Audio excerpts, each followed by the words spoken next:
The stars twinkled in the vast emptiness of space as John Carter floated through the observation deck of the Deep Space Monitoring Station Sentinel. His daily routine never changed much. Check the sensors, log the data, and make sure nothing unusual appeared on the screens.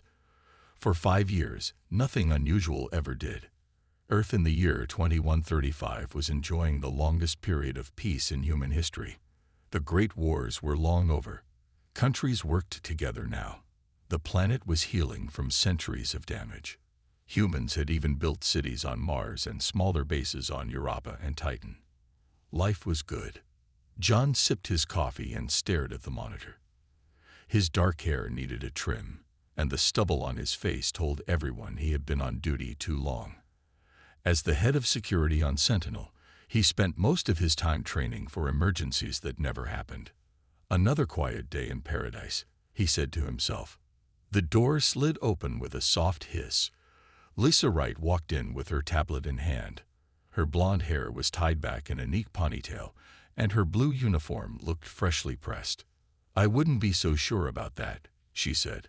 Lisa was the station's top communications specialist. She had a knack for finding patterns where others saw only noise. Look at this. She handed John her tablet. On the screen was a series of wave patterns that pulsed in a steady rhythm. What am I looking at? John asked. Signals from Grid Sector 37. It's way beyond our normal scanning range, but Sparky caught it during a deep space sweep. Sparky was the nickname for the station's artificial intelligence system. The AI had been designed to detect patterns in space that might indicate natural phenomena worth studying. Sparky thinks these are artificial, Lisa said, pointing to the regular spacing between signal pulses. John frowned. Artificial? You mean like a ship or a probe? I mean like something not human, Lisa said quietly. John looked at her sharply. In all of humanity's space exploration, they had found microbes on Mars and simple sea creatures under the ice on Europa, but never intelligent life. The idea that someone else might be out there had remained just that. An idea. Are you sure? This could be interference from one of our deep space probes. Lisa shook her head. I checked. Twice. There's nothing of ours out that far. And look at the pattern. It repeats exactly every 107 seconds.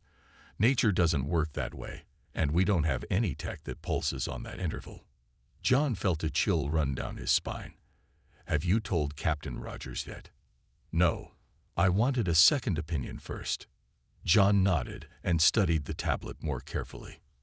How long has this been happening? Sparky first detected it 3 days ago. But get this, the signals are getting stronger and more frequent. Like whatever is sending them is getting closer. John handed the tablet back to Lisa. We need to alert Earth Command. If there really is something out there. Then everything changes. Lisa finished for him. Over the next week, the signals continued. More stations began to pick them up. Scientists on Earth and Mars worked day and night to decode them, but the patterns made no sense to human minds. Captain Rogers ordered the Sentinel to maintain constant monitoring of Sector 37. John spent most of his time on the observation deck now. Sometimes Lisa joined him, and they would stare at the stars together, wondering what was coming their way. Do you ever think about how long we've been alone? Lisa asked one night. Humanity has been looking at the stars for thousands of years, thinking we're the only ones smart enough to ask if anyone else is out there. Maybe we were better off not knowing, John replied. On the 12th day, John was sleeping when the alarms blared. The sound cut through his dreams like a knife. He jumped from his bed and pulled on his uniform as the station's emergency lights bathed his quarters in red. Security alert. Unknown objects entering the solar system. All personnel report to emergency stations. This is not a drill. Sparky's normally calm voice had an edge to it that John had never heard before. He ran through the corridors toward the command center, passing crew members with fear in their eyes. When he reached the observation deck, he saw them on the main screen. 7 objects moving faster than any human vessel, their paths clearly aimed toward Earth. Lisa was already there, her face pale in the glow of the screens. "Still think we were better off not knowing?" she asked. John didn't answer. The universe had been sleeping peacefully for a long time. But now something had awakened, and it was coming straight for them. The alien ships moved through Earth's defense systems like they weren't even there. The most advanced human weapons couldn't lock onto them. Missiles fired from lunar bases simply missed their targets. Earth's military leaders watched in horror as the 7 vessels took up positions around the planet. 3 days after their arrival, no one had died yet, but fear filled every home on Earth, Mars, and the Moon. Kate Miller stood on the observation platform of Tranquility Base, the oldest human settlement on the Moon. As the lead cynobiologist for the lunar colony, she had waited her whole life for this moment. First contact with alien life. But not like this. Not with strange ships that ignored all attempts at communication. Through her high-powered telescope, Kate watched as one of the alien ships lowered itself toward the lunar surface about 5 miles from the base. Her hand shook as she radioed the command center. "This is Dr. Miller. One of the ships is landing on the northwestern plain." "Stay inside the base, Doctor," came the reply. "I can't do that," Kate said, already pulling on her pressure suit. "This is what I've trained for." Before anyone could stop her, Kate took a rover and drove toward the landing site. Her heart pounded in her chest. She might be the first human to see an alien face to face, or the first to die at their hands. The alien ship was unlike anything humans had built. It had no sharp edges, just flowing curves that seemed to bend the light around them. No visible engines or weapons. It hovered just above the lunar dust, not quite touching the surface. Kate stopped the rover half a mile away and stepped out. She carried no weapons, only a universal translator device and a small camera. The airless surface of the Moon made everything silent as she walked forward. A section of the ship's hull seemed to melt away, forming an opening. 3 figures emerged. They were tall and thin, with 4 arms and skin that looked like polished metal. They wore no spacesuits despite the vacuum. Their heads had no visible eyes, just smooth surfaces that reflected the starlight. Kate stopped and raised her hands to show she carried no weapons. The aliens moved toward her with a grace that seemed impossible in the low gravity. "My name is Kate Miller," she said into her translator. "I represent the people of Earth.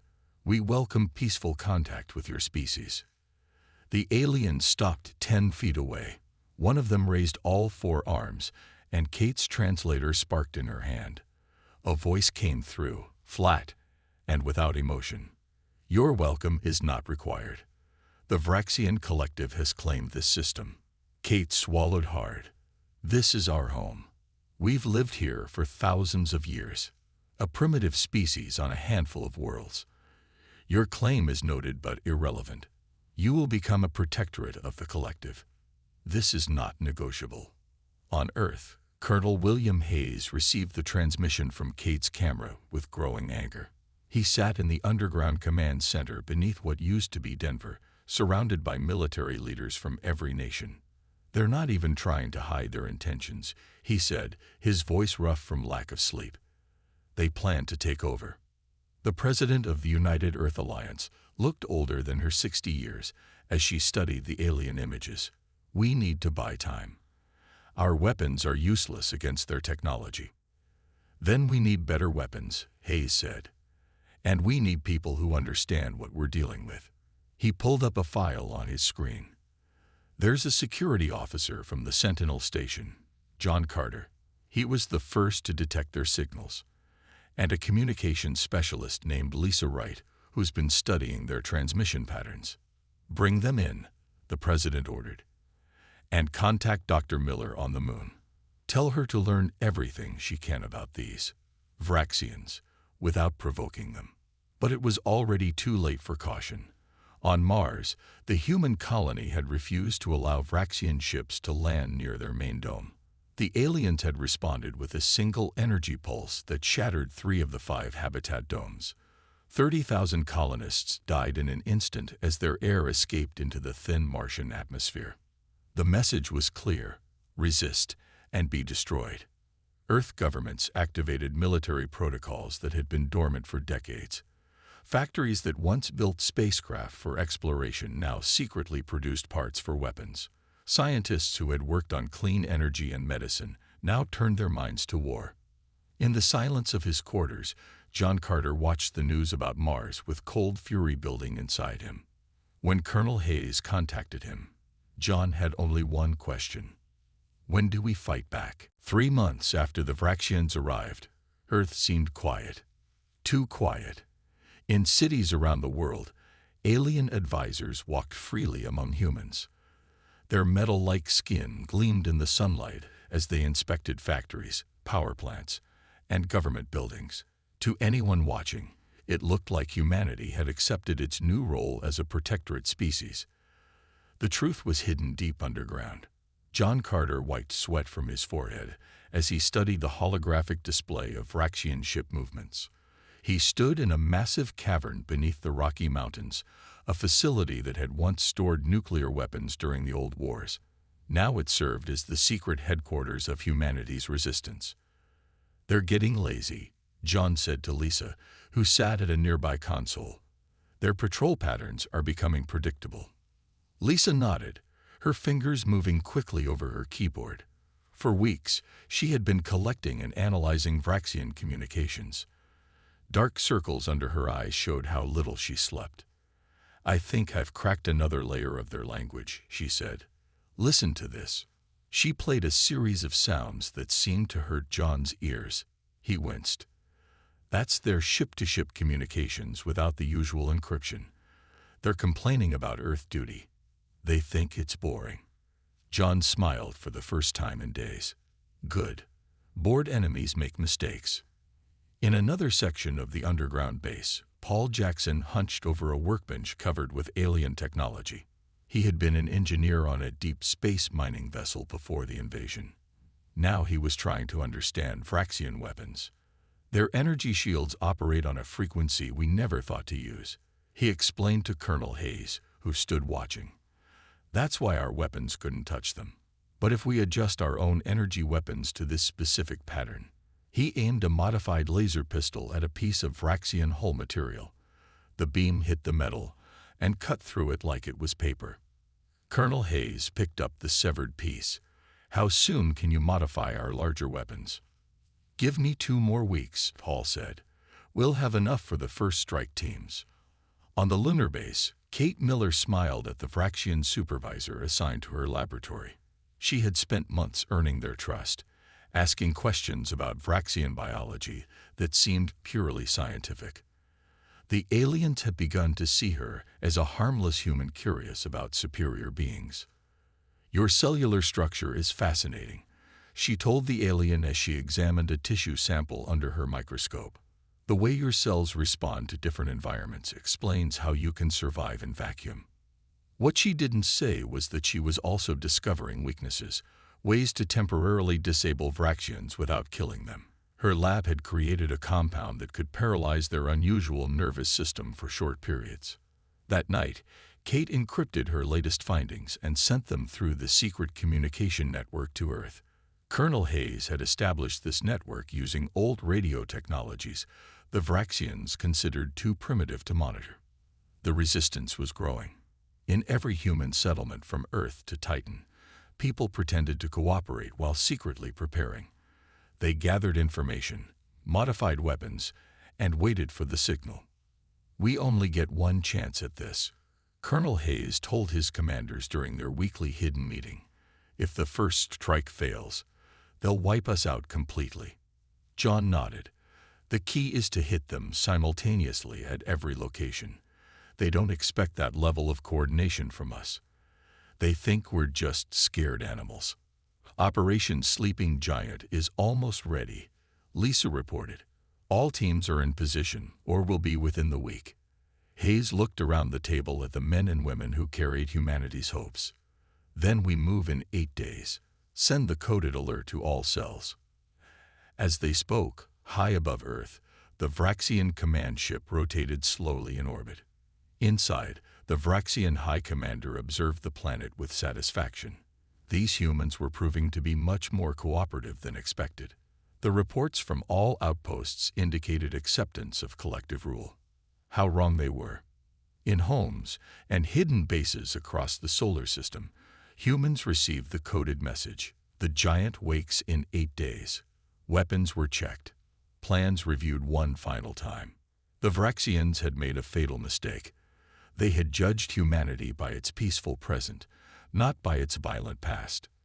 They had no idea what humans were capable of when pushed too far, and they were about to find out. The day humanity fought back began with no warning. In the cold darkness of space, on the red plains of Mars, in the ice tunnels of Europa, and across the blue oceans of Earth, humans moved as one. John Carter led a team of 6 former space station security officers toward the Vraxian communications relay orbiting Jupiter. They approached in a small maintenance vessel that the aliens had long ignored as harmless. Each person wore a spacesuit with special shielding Paul had designed to hide them from Vraxian sensors. 2 minutes to contact, John said over the team's private channel. His heart beat fast, but his hands were steady. Remember, we need the relay intact. Their small ship docked with a giant relay station. The Vraxians had only posted 3 guards, confident that humans lacked the ability or courage to attack. Those guards never had time to sound an alarm. Inside the control room, John connected Lisa's special device to the main console. Back on Earth, Lisa sat in front of her screens, fingers flying across her keyboard. "I'm in their system," she said into her microphone. "Beginning the broadcast now." The signal she sent traveled instantly through the Vraxian network. It reached every Vraxian ship and base in the solar system at the same time.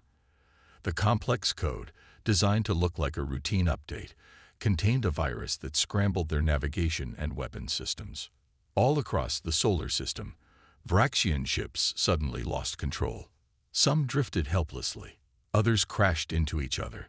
Their advanced technology, turned against them, became useless.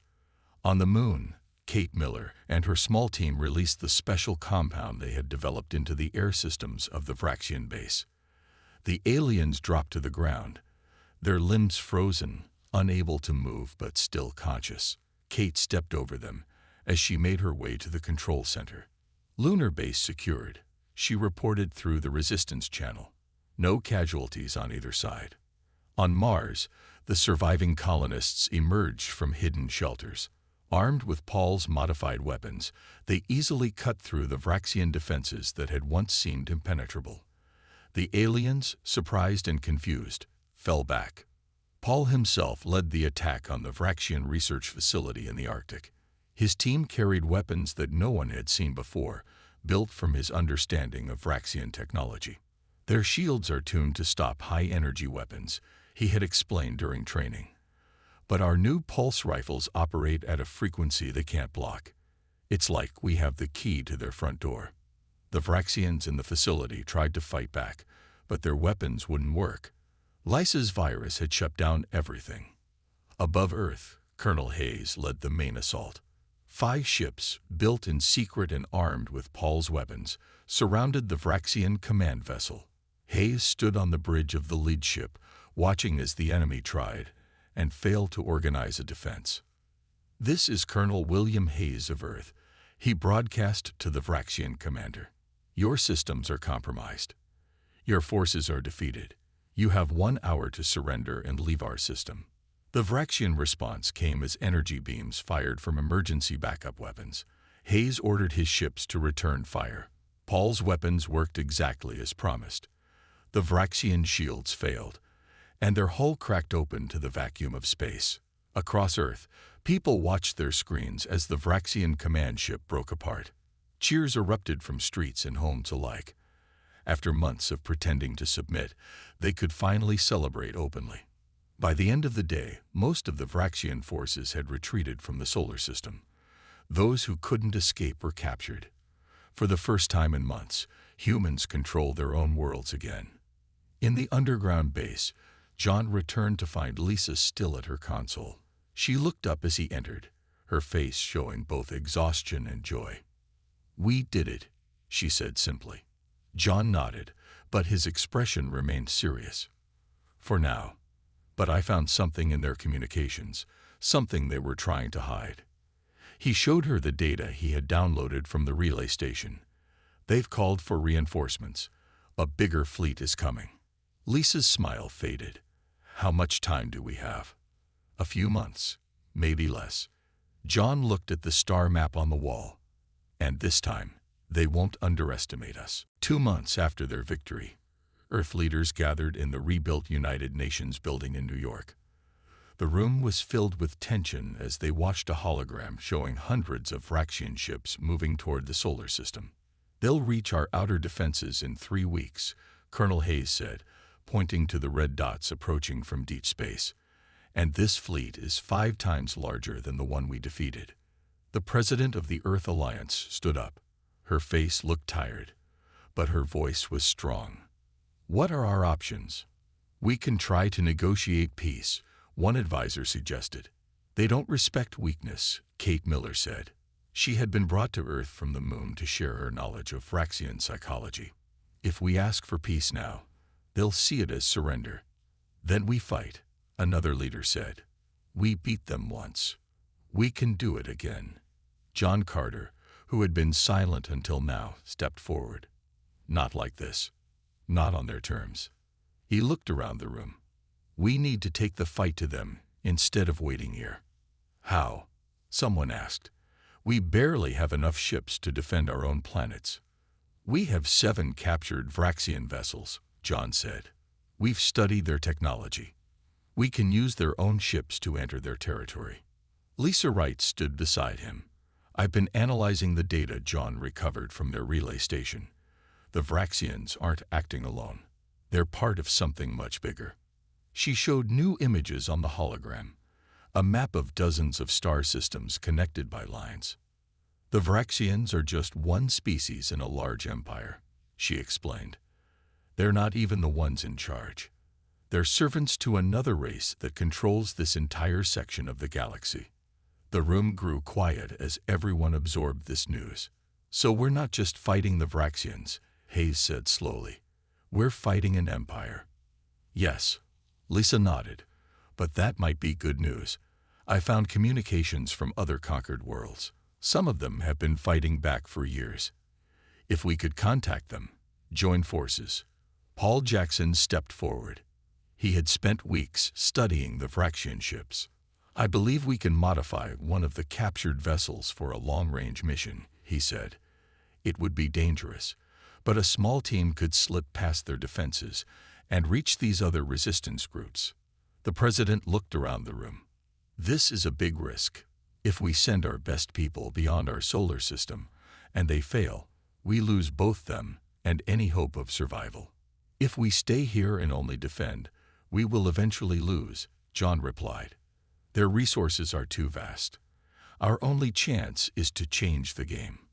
After hours of debate, the decision was made. Earth would prepare for defense against the coming fleet, but also send a small team into enemy territory to find allies. 2 weeks later, Earth's first true warship was finished. Built from the remains of the Vraxian command vessel and enhanced with human innovations, it was named the Defiance. Unlike the sleek Vraxian ships, it looked rough and patched together, but its weapons and shields were stronger than anything humans had built before. John stood on the bridge, looking at his small crew. Lisa sat at the communication station, preparing to monitor alien signals. Paul checked the engines and weapons systems he had helped design. Kate studied the star maps, looking for the best route into enemy space. Are we sure about this? Lisa asked quietly, so only John could hear. We're 4 people going against an empire. 4 people who know their weaknesses, John replied. 4 people they don't see coming. As they prepared to leave, Colonel Hayes contacted them from Earth Command. The Vraxian reinforcements have arrived at the edge of our system, he reported. We're moving to engage them now. John looked at his team. It's time. While they focus on Earth, we slip behind them and find help. The Defiance powered up its engines. Unlike human ships that flashed with light and heat, this hybrid vessel moved silently, slipping away from Earth like a shadow. John took one last look at the blue planet on the view screen. He didn't know if he would ever see it again. "Hold on," he whispered to his home world. "We'll find a way to save you." The Defiance accelerated to speeds no human ship had ever reached before, heading toward the heart of enemy territory. Back on Earth, Colonel Hayes watched as the second wave of Vraxian ships entered Earth orbit. His forces were ready this time, but vastly outnumbered. The new Vraxian commander had learned from the previous defeat and was much more careful. "They're jamming our signals," his communications officer reported. "We can't coordinate our ships the same way we did before." Hayes nodded grimly. "Then we fight one battle at a time." He turned to his crew. "Launch all fighters. Target their lead ships." Far away, the Defiance slipped through Vraxian space undetected. John stood at the main window, looking at the stars of an unfamiliar region of space. The ship's disguised energy signature and Lisa's modifications to their communications system had allowed them to pass two Vraxian patrol groups without being noticed. "We're approaching the Krell system," Lisa said, checking her screens. According to the Vraxian data, this was one of the first worlds they conquered 50 years ago. "Any signs of technology or civilization?" John asked.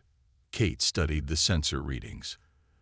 "There's a large settlement on the third planet, but I'm reading very low energy outputs, like they're being restricted." John made his decision. "Let's take a closer look. Paul, keep us hidden in the shadow of their largest moon." The Defiance orbited the gray, cratered moon, using it as cover while they scanned the planet below. The world looked much like Earth, with blue oceans and green landmasses, but the cities were small and surrounded by Vraxian security posts. "I'm picking up unusual communications," Lisa said suddenly. "Not Vraxian patterns. Must be the native species." She worked quickly to decode the signals. "They're using old radio waves. Simple technology the Vraxians probably don't bother monitoring." After hours of careful work, Lisa established contact with the Krell resistance. The aliens were shocked to hear from another species fighting the same enemy. "We should meet them," John decided, but carefully. That night, a small shuttle from the Defiance landed in a remote area of the Krell world. John and Kate stepped out, wearing their environmental suits until they could test the atmosphere. The Krell were not what they expected. Short, four-armed beings with skin that changed color to match their surroundings. Their leader, called Zarn, approached cautiously. "You really defeated a Vraxian fleet?" Zarn asked through Lisa's translation device. His skin shifted from cautious gray to hopeful blue. "We did," John confirmed, "and we're looking for allies to fight the empire that controls them." Zarn's skin turned a deep purple. "The Zothmak. They control hundreds of worlds through species like the Vraxians. They've ruled this part of the galaxy for thousands of years."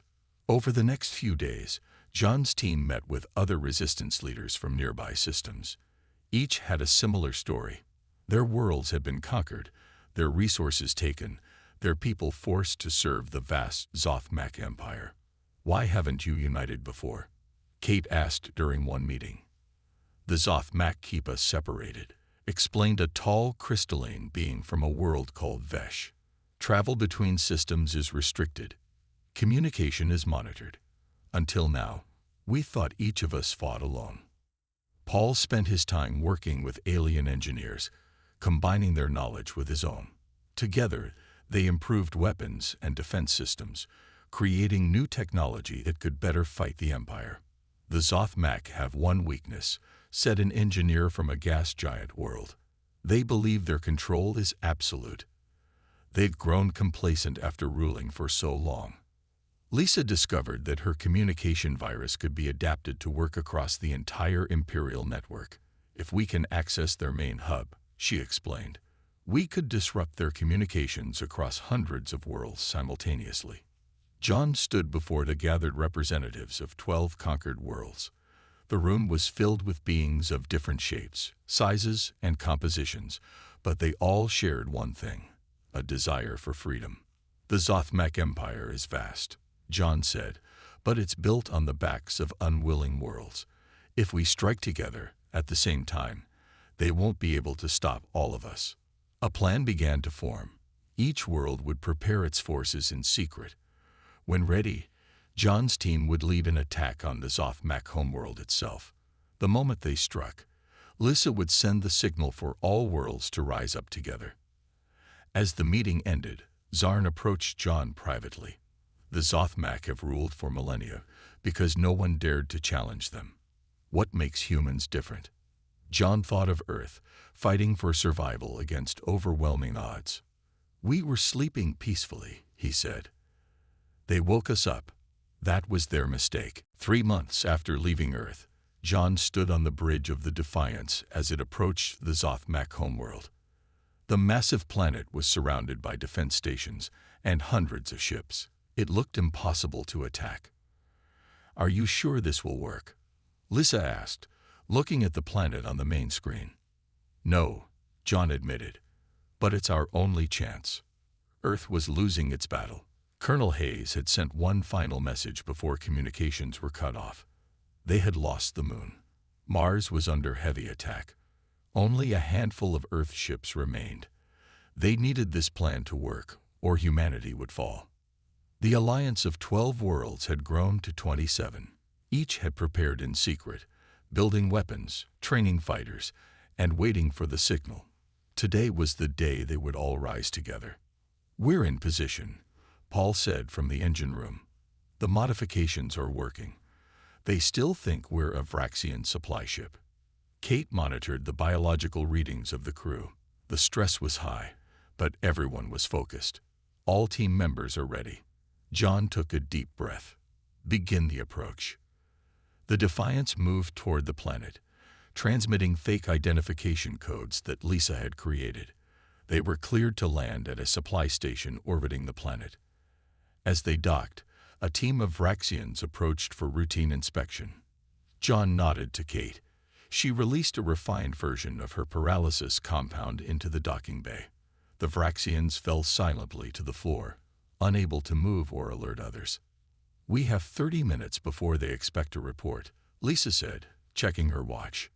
John, Paul, and a team of 6 allies from different worlds moved quickly through the station. They wore stolen Vraxian uniforms modified to fit their different body shapes. They reached the main communication hub without raising alarms. Paul placed the devices he and the alien engineers had built on the central computer.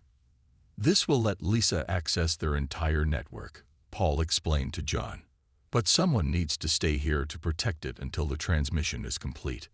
"I'll stay," said Zarn, the Krell leader who had insisted on joining the mission. "My people have waited 50 years for freedom.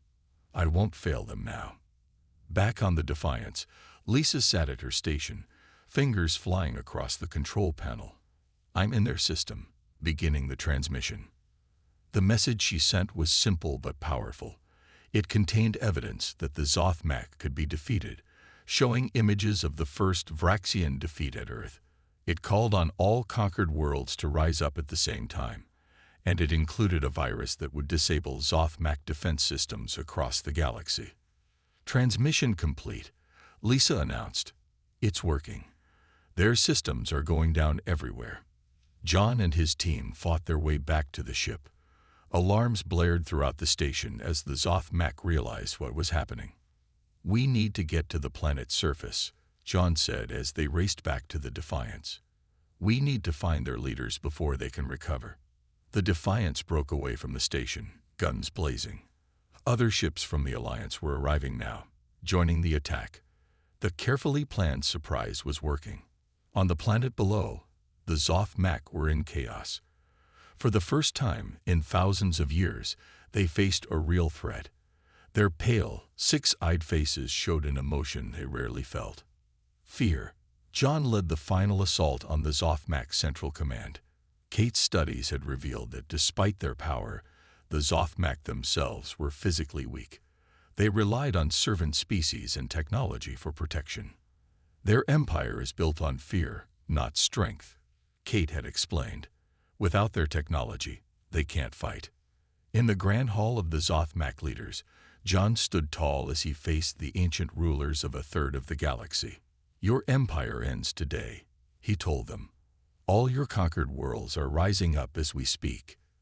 The head of the Zothmak Council stared at John with hatred. Who are you to challenge us? Humans are nothing. A tiny species from an insignificant world. John smiled coldly. We were sleeping peacefully until you woke us up. That was your mistake. Across the galaxy, ships from Earth suddenly appeared in the battle above the Zothmak homeworld. Colonel Hayes had led a desperate final charge, breaking through the Vraxian lines to join John's attack. Sorry we're late, Hayes said over the communication channel. We brought some friends. Behind Earth's remaining ships came vessels from dozens of newly freed worlds. The largest rebellion in galactic history had begun.